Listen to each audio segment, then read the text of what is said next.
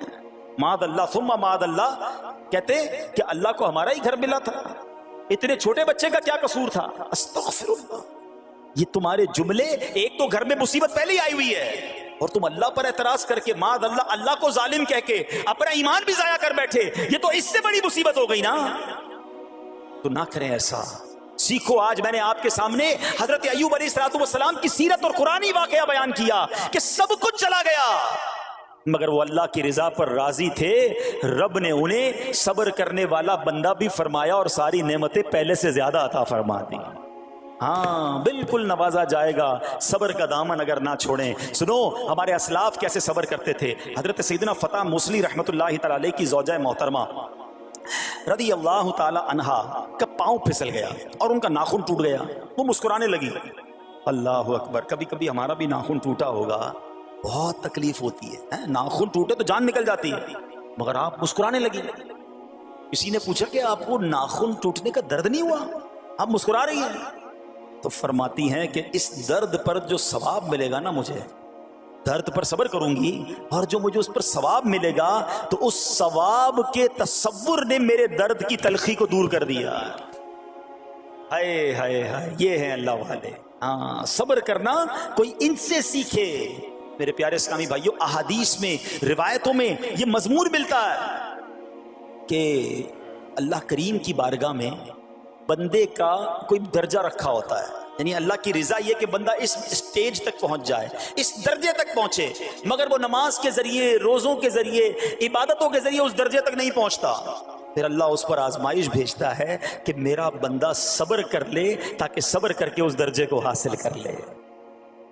ہائے ہائے، یعنی مجھ پر کوئی آزمائش آئی تھی میرے درجے بڑھانے، مگر ہائے میری بے صبری کہ میں نے وہ درجہ پانے کا موقع ضائع کر دیا، میں نے وہ ثواب پانے کا موقع ضائع کر دیا. خدا را یاد رکھنا، اگر کسی آزمائش سے گزر رہے ہو تب بھی، اور اگر آئندہ کوئی آزمائش آئے، صبر کا دامن نہ چھوڑنا. یہ تصور کر لینا کہ یہ میرے گناہ معاف کرنے کا ذریعہ بن رہا ہے، یہ میرے درجے بڑھانے کا ذریعہ بن رہا ہے. اور سنو، جب مصیبت آئے تو پڑھنا کیا ہے. رسول اللہ صلی اللہ تعالی علیہ وآلہ وسلم نے فرمایا، جو مصیبت کے وقت انا للہ و انا الیہ راجعون کہتا ہے تو اللہ عز و جل اس کی پریشانی دور فرما دیتا ہے اور اس کے کام کا انجام اچھا فرماتا ہے اور اسے ایسا بدل عطا فرماتا ہے جس پر وہ راضی ہو جاتا ہے. تو یہ پڑھ لیں، لیکن شکوہ نہ کریں. دنیا والوں کو بتانے کی حاجت نہیں. اچھا، وہ جو میں بات کر رہا تھا کہ تکلیف سب کو بتانی ہے اور راحت کے بارے میں کسی کو کوئی شکر کرتا ہوا نظر نہیں آتا. ایک بار ایک شخص کے سر پر جو ہے نا وہ تکلیف ہوئی نا، سر میں درد ہو گیا. اس نے پٹی باندھی اور گھومنے لگا. اس زمانے میں حضرت رابعہ بصریہ رضی اللہ رحمت اللہ تعالی علیہ، اللہ کی بہت بڑی ولیاں ہیں. آپ نے اس کو دیکھا کہ کیوں پٹی باندھی ہے؟ وہ کہتا سر میں درد تھا اس لیے پٹی باندھی ہے. بات تھوڑی سی باریک ہے، سمجھدار لوگ سمجھیں گے. اس لیے پٹی باندھی ہے کہ سر میں درد تھا. اللہ اکبر. اس اللہ والی نے پتہ کیا کہا؟ آپ کہتی ہیں کبھی صحت کی پٹی بھی باندھی ہے. یہ جملہ ہے بڑا سمجھنے والا ہے. یعنی اللہ نے اتنے دنوں تک صحت میں رکھا تو کسی کو نہیں بتایا، اور تھوڑے دنوں کی تکلیف آئی تو پٹی باندھ کے سب کو بتانے چلا ہے کہ رب نے بیمار کیا ہے. ہاں، ہمیں اللہ کریم کی طرف سے آزمائش ہمیشہ تھوڑی آتی ہے. اگر اپنی زندگی کا ہم پورا عرصہ کیلکولیٹ کریں نا کہ بھئی 40 سال کا کوئی بندہ ہو گیا ہے تو کتنے دن ہوئے 40 سال میں؟ ٹھیک ہے، ایک بار کبھی بیٹھ کے اکیلے میں حساب کرنا، اتنے ہزار دن میں نے دنیا میں گزارے، کتنے دن بیمار رہا؟ تو شاید چند دن، 100 دن، 50 دن، 200 دن بنیں گے. کئی ہزار دنوں میں سے اگر چند دن اللہ نے مجھ پر آزمائش ڈالی تو ہزاروں دن راحت بھی تو ڈالی نا، صحت بھی تو عطا فرمایا. اتنے دن جس رب نے چھاؤں میں کھڑا کیا، اگر تھوڑی دیر کے لیے دھوپ آئی ہے تو مجھے شکوہ نہیں کرنے چاہیے. یاد رکھنا، ہر رات کے بعد صبح ہے، ہر دھوپ کے بعد چھاؤں ہے. اگر تم انتظار کرو گے تو رب ایسی رحمت تم پر نازل کرے گا، اپنے غائب کے خزانوں سے عطا فرمائے گا. قرآن میں رب نے وعدہ کیا ہے، وَمَن يَتَوَكَّلْ عَلَى اللَّهِ فَهُوَ حَسْبُهُ، جو اللہ پر بھروسہ کرے اللہ اس کے لیے کافی ہے. مگر ہمارا پرابلم یہ ہے کہ جب مشکل آتی ہے ہم یہ ساری باتیں بھول کر بس شکوہ شکایات اور پریشانی میں چلے جاتے ہیں. ارے آپ اس مصیبت کو اللہ کی طرف سے نعمت سمجھ لو, اللہ کی طرف سے یہ سمجھ لو کہ میرے گناہ معاف کروانے, میرے درجات بلند کرنے کے لیے آیا ہے. اچھا اب ایک اور بات, بعض اوقات شیطان ہے نا, وہ کسی کے دماغ میں وسوسہ ڈالتا ہے کہ یار جب میں نمازیں نہیں پڑھتا تھا نا تب تو اتنا پریشان نہیں رہتا تھا, جب سے نمازیں شروع کی, دعوت اسلامی کے اجتماع میں آنے لگا, مدنی قافلوں میں سفر شروع کر دیا, اب تو میں نے کچھ ذمہ داری بھی لینا شروع کر دی ہے. ارے میں نے جب سے امامہ پہنا ہے, یہ داڑھی رکھ لی ہے, میری کوئی اسلامی بہن سن رہی ہے کہ بے پردہ گھومتی تھی تو کوئی اتنا ٹینشن نہیں تھا, اب میں نے جناب پردہ کرنا شروع کیا ہے, قرآن پڑھنا شروع کیا ہے تو ٹینشنیں شروع ہو گئی ہیں. اب شیطان بعض لوگوں کے ذہنوں میں یہ وسوسہ ڈالتا ہے کہ میں تو دین کے قریب ہو رہا ہوں, اللہ کے قریب ہو رہا ہوں, اور مجھ پر آزمائشیں کیوں آ رہی ہیں. سنو سبحان اللہ, اللہ کے حبیب علیہ الصلوۃ والسلام کی کیا شان ہے. اعلیٰ حضرت ایسے ہی نہیں کہتے کہ میں نثار تیرے کلام پر ملی یوں تو کس کو زبان نہیں, وہ سخن ہے جس میں سخن نہ ہو, وہ بیان ہے جس کا بیان نہیں. میرے آقا نے کم و بیش 1450 سال پہلے یہ مسئلہ سالو کر دیا. حضرت سیدنا سعد بن ابو وقاص رضی اللہ تعالیٰ عنہ فرماتے ہیں کہ میں نے عرض کی یا رسول اللہ صلی اللہ تعالیٰ علیہ وسلم, سب سے زیادہ مصیبتیں کن لوگوں پر ہیں؟ گلی مقاتی نا, پنجابی میں کہتے ہیں نا گالی بات ہی ختم کر دی. حضور یہ بتائیں سب سے زیادہ مصیبتیں کن لوگوں پر آئیں؟ پیارے آقا نے فرمایا انبیاء پر. اللہ اکبر, اللہ کے سب سے قریب تو انبیاء ہیں نا, انبیاء پر, پھر ان لوگوں کے بعد جو لوگ بہتر ہیں, پھر ان کے بعد جو بہتر ہیں. سنو اب اگلا جملہ, بندے کو اپنی دینداری کے اعتبار سے مصیبت میں مبتلا کیا جاتا ہے. اگر وہ دین میں سخت ہوتا ہے اس کی آزمائش بھی سخت ہوتی ہے, اگر وہ دین میں کمزور ہوتا ہے تو اللہ عز و جل اس کی دینداری کے مطابق اسے آزماتا ہے. بندہ مصیبت میں مبتلا ہوتا رہتا ہے یہاں تک کہ اس کے دنیا میں ہی اس کے سارے گناہ بخش دیے جاتے ہیں.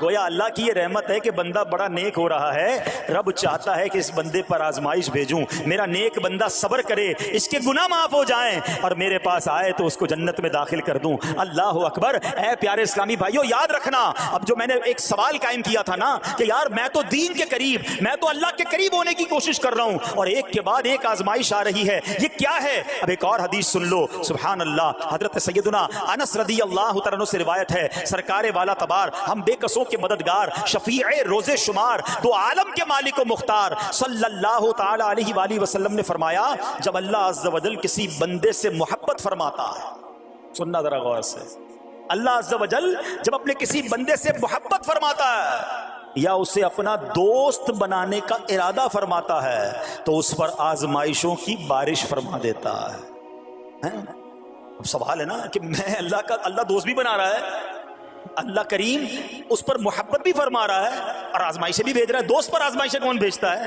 دوست کو تو راحتیں ڈالی جاتی ہیں. ہائے ہائے, اب یہی تو امتحان ہے, یہی تو چیک ہے. سنو, نبی پاک فرماتے ہیں جب اللہ اس پر آزمائش بھیجتا ہے نا, وہ بندہ اپنے رب کو پکارتا ہے, اے میرے رب عز و جل, تو اللہ فرماتا ہے میرے بندے تو جو کچھ مجھ سے مانگے گا میں تجھے عطا فرماؤں گا, تو جلد ہی تجھے دے دوں گا اور اسے تیری آخرت کے لیے ذخیرہ کر دوں گا. سبحان اللہ. یعنی اللہ والوں کو آزمایا جاتا ہے, ان کے درجات بلند کیے جاتے ہیں, ان کے گناہ معاف کیے جاتے ہیں. تو اے میرے پیارے اسلامی بھائیوں, کبھی بھی یہ ذہن میں خیال مت لانا کہ یار میں دین میں قریب آ رہا ہوں, میری آزمائشیں بڑھ رہی ہیں. سمجھ لو امتحان شروع ہو گیا ہے, ٹیسٹ شروع ہو گیا ہے. اب اس ٹیسٹ میں مجھے کامیاب ہونا ہے اور اللہ کے مزید قریب جانا ہے. زندگی میں جو گناہ ہو گئے ہیں یہ میرے گناہوں کا انشاءاللہ کفارہ بن جائے گا, میرے درجات کی بلندی کا سبب بن جائے گا. اللہ سے عرض کرنا, اے مولا میں تیری رضا پر راضی, میں تیرے فیصلوں پر راضی, اب تک جو دیا تھا تو نے دیا تھا, یہ سب کچھ تیرا ہے. اے رب جب تو واپس لے گا میں اس پر راضی. جب یہ ثابت قدمی نصیب ہو گئی پھر دیکھو غیب کے خزانوں سے کیسا آپ کے دل پر سکینہ اترے گا, پھر کیسا آپ پر رحمتوں کا نزول ہوگا. تو اے میرے پیارے اسلامی بھائیوں, مصیبتیں آ چکی اور آنے بھی والی ہیں. پہلے ذہنی طور پر تیار رہنا, مگر صبر کرنا. یہ چند دنوں کی, چند گھنٹوں کی, چند لمحوں کی مصیبت ہے, مگر یہ تمہارے درجات کو بلند کر دے گی. رب کریم صبر کرنے والوں کو پسند فرماتا ہے. اور جو میں نے بات کہی تھی کہ صبر بھی کریں اور جب اللہ کریم کی طرف سے راحتیں آ جائیں تو شکر بھی کریں. کیا شاندار رب کا قرآن میں فرمان ہے. اللہ فرماتا ہے وَإِذْ تَأَذَّنَ رَبُّكُمْ لَئِن شَكَرْتُمْ لَأَزِيدَنَّكُمْ وَلَئِن كَفَرْتُمْ إِنَّ عَذَابِي لَشَدِيدٌ. اللہ قرآن میں فرماتا ہے اور یاد کرو جب تمہارے رب نے اعلان فرما دیا کہ اگر تم میرا شکر ادا کرو گے میں تمہیں اور زیادہ عطا کروں گا.